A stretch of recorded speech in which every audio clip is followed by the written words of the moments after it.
আসসালামু আলাইকুম, সবাইকে স্বাগত জানাচ্ছি বিডি দর্পণের নিয়মিত আয়োজন আজকের দুনিয়ায়। আপনাদের সাথে আছি আমি ফাহাদিয়া মিতু।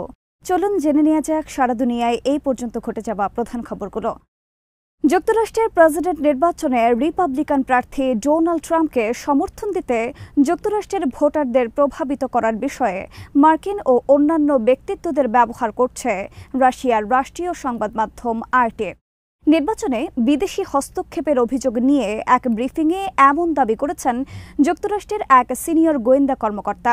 গত বুধবার যুক্তরাষ্ট্র আরটির 2 কর্মীর বিরুদ্ধে অর্থ পাচারের অভিযোগ এনেছে এবং তাদের বিরুদ্ধে নির্বাচনকে প্রভাবিত করার জন্য একটি আমেরিকান ফার্মকে অনলাইনে কন্টেন্ট তৈরি করার পরিকল্পনায় অংশ নেবার অভিযোগ এনেছে।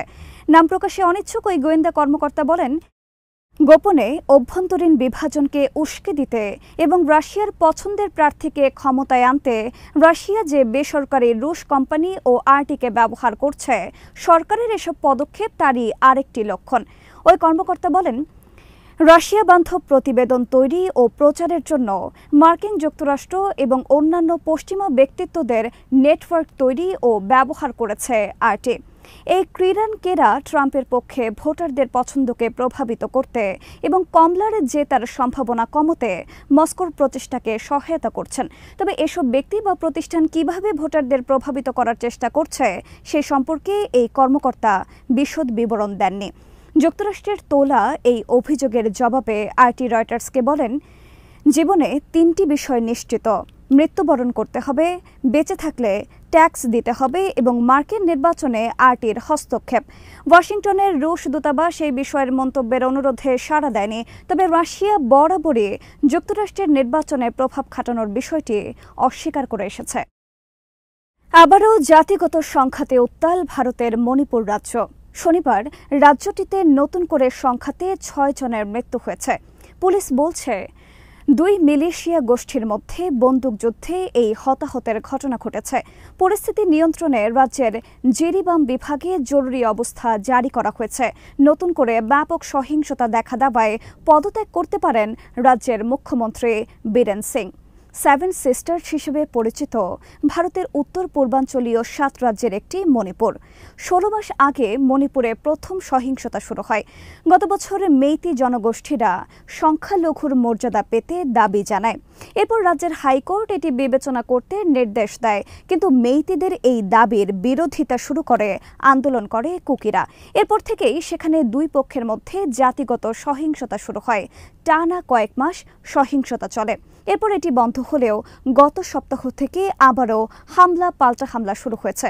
এবারের সংঘাতে মণিপুরের সাধারণ মানুষের মধ্যে আতঙ্ক ছড়িয়েছে, কারণ এবার যুদ্ধরত 2 পক্ষ রকেট এবং ড্রোনের মতো আধুনিক অস্ত্র ব্যবহার করেছে।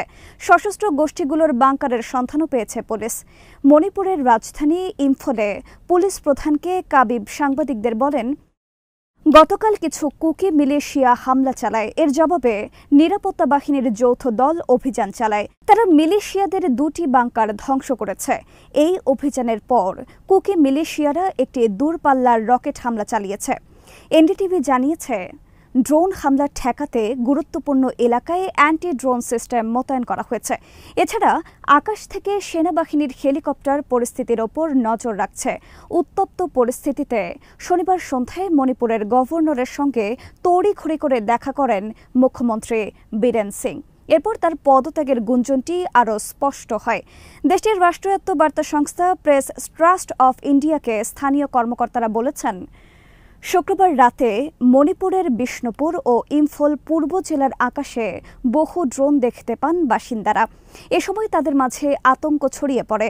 পরিস্থিতি এমন পর্যায়ে পৌঁছায় যে এই 2 জেলার বাসিন্দারা ঘটনার সময় তাদের বাড়ি ঘরের লাইট বন্ধ করে দেন। ভয়ে কেউই বাড়ির বাইরে বের হতে পারেননি রাতে। ইম্ফল পশ্চিম জেলার আশেপাশের 2টি স্থানে ড্রোন থেকে বোমা ফেলেছে বিদ্রোহীরা। এই ঘটনার পর বিষ্ণুপুর ও ইম্ফল পূর্ব জেলার আকাশে অনেক ড্রোন উড়তে দেখেছেন বাসিন্দারা। গাজা উপত্যকায় যুদ্ধবিরতি নিয়ে দফায় দফায় আলোচনা এবং প্রস্তাব ও পাল্টা প্রস্তাব দেওয়া হলেও এখনও কোনো চূড়ান্ত সিদ্ধান্ত আসেনি। বিশ্লেষকরা মনে করছেন, ইসরায়েল এই যুদ্ধ থেকে কি চাইছে সেই বিষয়টি স্পষ্ট নয়। ফিলিস্তিনিরা চায় তাদের ভূখণ্ডগুলো থেকে পুরোপুরি ইসরায়েলি বাহিনী প্রত্যাহার এবং যুদ্ধকালীন সময়ে প্রতিরোধ সংগঠনগুলোর মধ্যে যেই অভূতপূর্ব ঐক্য দেখা গেছে সেটি কাজে লাগিয়ে ভবিষ্যতের দিকে এগিয়ে যেতে, পাশাপাশি আঞ্চলিক ও বৈশ্বিক ফোরামে ফিলিস্তিন ইস্যুটিকে আলোচনার কেন্দ্রবিন্দুতে নিয়ে আসতে। আর সবশেষে তারা ইসরায়েলকে দেখাতে চায় যে এই ভূখণ্ডের ওপর সামরিক শক্তি প্রয়োগ করে রাজনীতির গতিপথ বদলে যাওয়া যাবে না। তেল আবিবকে অবশ্যই আন্তর্জাতিক আইনের প্রতি শ্রদ্ধাশীল হয়ে ফিলিস্তিনিদের দাবি ও অধিকারকে মেনে নিতে হবে। অন্যদিকে ইসরায়েলের লক্ষ্য সাময়িক রাজনৈতিক উদ্দেশ্য হাসিল, ব্যক্তিগত স্বার্থ ও অনিশ্চিত লক্ষ্য। ইসরায়েল এমনভাবে কথা বলছে যেন মনে হচ্ছে ফিলাডেলফি করিডোরের নিয়ন্ত্রণের ওপরই ইসরায়েলের সব নিরাপত্তা নির্ভর করছে। ইসরায়েলি সামরিক বাহিনীর অবসরপ্রাপ্ত জেনারেল ইতঝাক ব্রিক এই বিষয়টিতে প্রকাশ্যেই প্রধানমন্ত্রী বেনিয়ামিন নেতানিয়াহুর সাথে বিরোধে লিপ্ত হয়েছেন। একটি এফএম রেডিওকে দেওয়া সাক্ষাৎকারে তিনি এই করিডোরের গুরুত্ব নিয়ে ইসরায়েল যেই দাবি করেছে তা অস্বীকার করেন। তার ভাষায়, ইসরায়েল রাষ্ট্র প্রতিষ্ঠার পর জনগণকে ভুল পথে নেওয়ার এটাই সবচেয়ে বড় ফাঁদ, যে কারণে যুদ্ধবিরতি ক্রমশই পিছিয়ে যাচ্ছে। তবে যুদ্ধবিরতির আলোচনার অপর পাশে গাজা উপত্যকায় দখলদার সেনাদের বিরুদ্ধে প্রতিরোধ যুদ্ধ চলছে প্রতিদিন।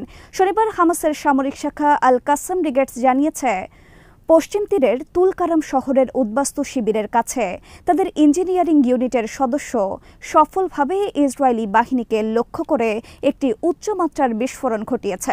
সরাসরি ওই হামলার টার্গেট ছিল দখলদার সেনারা। বিস্ফোরণের বেশ কিছু সেনা নিহত ও আহত হয়েছে। এদিন একটি ভিডিও প্রকাশ করেছে আল কাসাম। ভিডিওতে বন্দী ইসরায়েলিদের বিষয়ে বার্তা দেওয়া হয়েছে। ভিডিওর শিরোনাম, চুক্তির অধীনে মুক্ত করো অথবা বোমায় হত্যা করো। গত 10 মাসের যুদ্ধে ইসরায়েলি বোমা হামলায় যেসব বন্দীরা নিহত হয়েছে তাদের ছবি রয়েছে ভিডিওতে। ইসরায়েলের উত্তরাঞ্চলীয় ইহুদি বসতি কিরিয়াত শামোনা লক্ষ্য করে বড় ধরনের রকেট হামলা চালিয়েছে লেবানন ভিত্তিক হিজবুল্লাহ। ফালাক মিসাইল সহ 1 ডজনের বেশি রকেট হামলা চালানো হয়েছে। হামলায় বড় ধরনের ক্ষয়ক্ষতি হয়েছে বলে জানিয়েছে ইসরায়েলি সংবাদ মাধ্যম টাইমস অফ ইসরায়েল।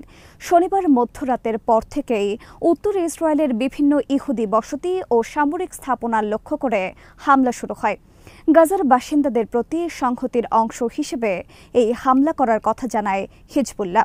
ইসরায়েলি সংবাদ মাধ্যমগুলো জানিয়েছে, কিরিয়াত শামোনা ছাড়াও মিসগাফ আম, আল মানারা ও কাফর গিলাতি বসতিতে হামলা হয়েছে। এসব বসতিতে রাতভর সতর্কতামূলক সাইরেন বেজেছে। শুধুমাত্র কিরিয়াত শামোনার লক্ষ্য করেই কয়েক ডজন রকেট ছোড়া হয়। অন্তত 2টি রকেট বসতির ভেতরে সরাসরি আঘাত এনেছে এবং স্থাপনার ক্ষতি সাধন করেছে। তবে কোনো নাগরিক হতাহত হয়নি বলে জানায় টাইমস অফ ইসরায়েল। গত বছর লেবানন থেকে হিজবুল্লাহর আক্রমণ শুরুর পরপরই উত্তর ইসরায়েলের শহর বসতিগুলো থেকে বেশিরভাগ বাসিন্দাদের সরিয়ে নিয়ে গেছে ইসরায়েল, যার ফলে এসব এলাকা অনেকটাই ফাঁকা।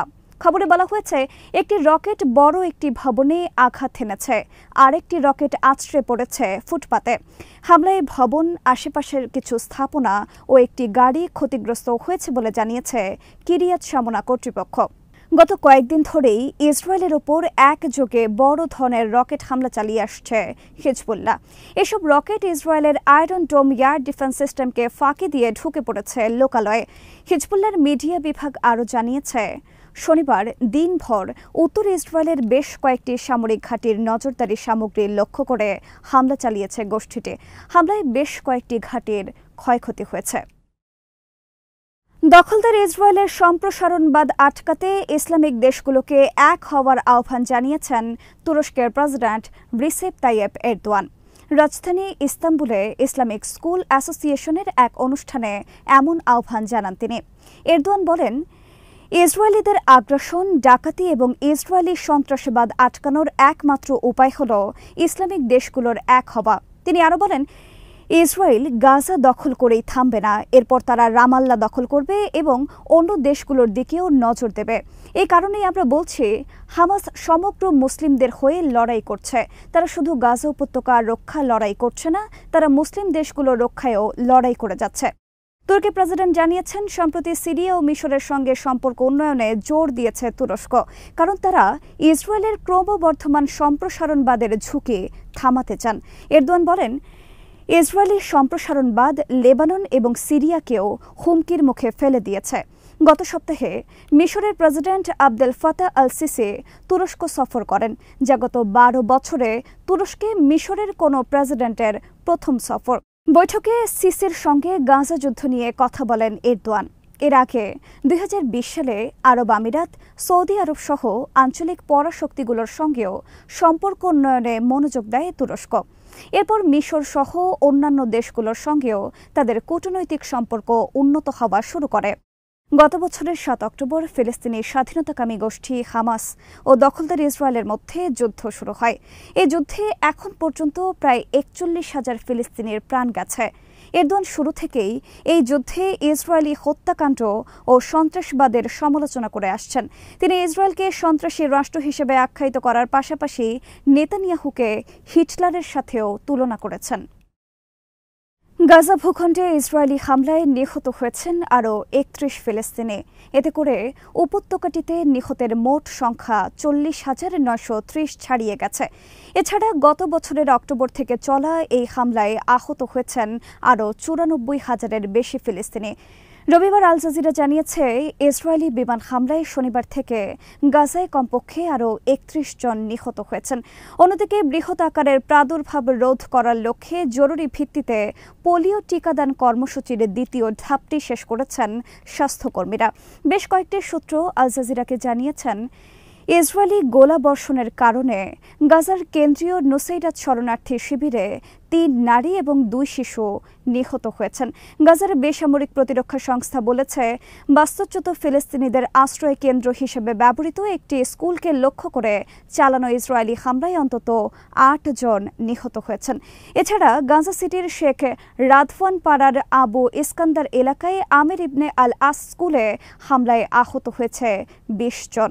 এর আগে গাজার স্বাস্থ্য মন্ত্রণালয় বলেছে, গত ৪৮ ঘণ্টায় ইসরায়েলি বাহিনীর অব্যাহত আগ্রাসনে ৬১ জন নিহত এবং আরও ১৬২ জন আহত হয়েছেন। অনেক মানুষ এখনও ধ্বংসস্তূপের নিচে এবং রাস্তায় আটকা পড়ে আছেন, কারণ উদ্ধারকারীরা তাদের কাছে পৌঁছতে পারছেন না। কর্তৃপক্ষ মনে করছে, ধ্বংসস্তূপের নিচে এখনও ১০,০০০-এরও বেশি লোক নিখোঁজ রয়েছেন। আজ এখানেই শেষ করছে। সবাই ভালো থাকুন, সুস্থ থাকুন আর দেখতে থাকুন বিডি দর্পণ। চ্যানেলটি ভালো লাগলে সাবস্ক্রাইব করুন, সংযুক্ত থাকুন আমাদের ফেসবুক পেজে। আল্লাহ হাফেজ।